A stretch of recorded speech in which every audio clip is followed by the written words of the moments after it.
Hey, my name is Zach, and today I will be talking about Canada. Oh, Canada. And the reason I have chose Canada to talk about today is because I've actually been to Canada 3 times. It's the country I've been to most outside of the US. I have visited Toronto, Quebec, and Niagara Falls. I've also been to the Yukon way out west in near Alaska. I've seen all the mountains in Canada, the snowy mountains. I've seen the changing of the guard in Quebec. So I feel like I've experienced Canada quite a bit. And today, what I will be talking about Canada is I'll tell you some fun facts about the country, the economic system that resembles the country, the type of economy that closely resembles the country, the type of government in the country's stage of development, and whether an American company can thrive in the market. And let's see, I actually have my little PowerPoint right here. And what I found some fun facts is that Canada is the second largest in the world in area mass after Russia, and obviously it's right above the US, which we already all know. Canada's flag with the little maple leaf symbolizes pride and strength throughout Canadian history. And Canada produces 70% of the world's maple syrup, which I guess is why they have the maple leaf on their flag. Canada has two official languages, which I have actually experienced myself while up in Quebec, English and French. The economic system that closely resembles Canada is market capitalism. Some characteristics of a country with market capitalism is individuals and firms allocate the resources and are privately owned.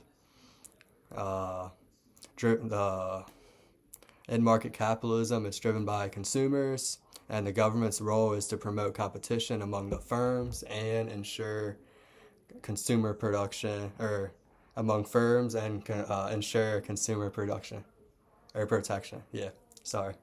Uh, and the reason why I found Canada is a market capitalism is Canada's businesses are privately owned and operated.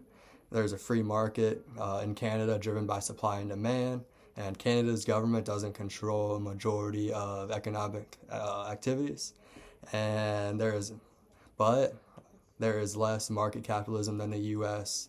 because the government does have universal health care and it does control some of the banking, which is a little bit more socialist than the U.S. If you look at the scale where communism is right here and capitalism is right here, I'd say Canada is like right here, a little toward the middle, but more capitalist than the majority of other countries. Uh, a type of economy that closely resembles Canada, I found, was an advanced industrial state, and some characteristics of a country with an advanced industrial state include a high standard of living, mass production, and a large scale organization. And Canada does have a high standard of living with a GDP of $53,310 and an unemployment rate of 5%, which is comparable to the US.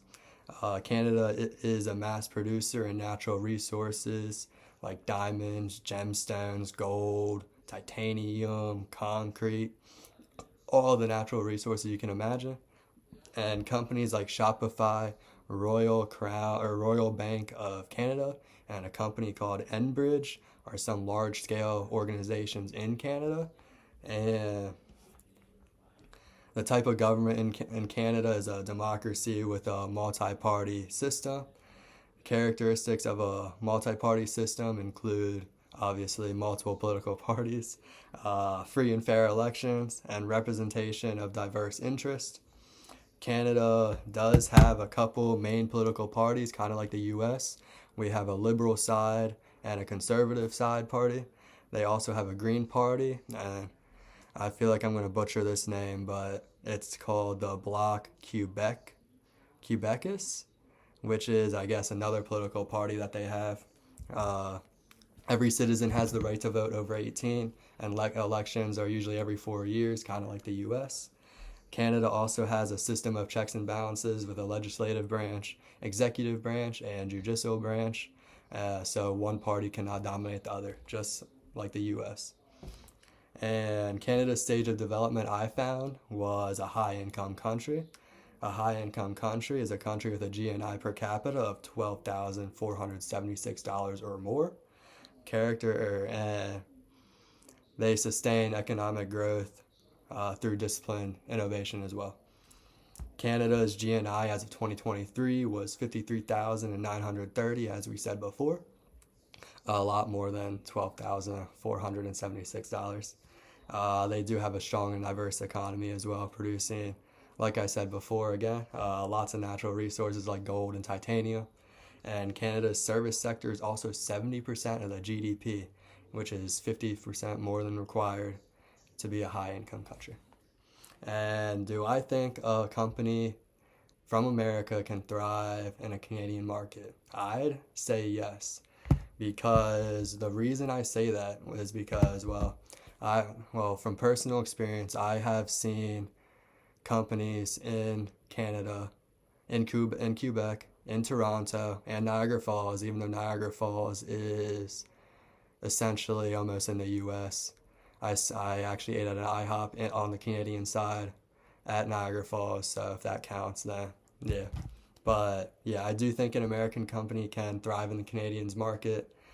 Canada and US share similar business practices, regulatory environments, and making it easier for American companies to thrive.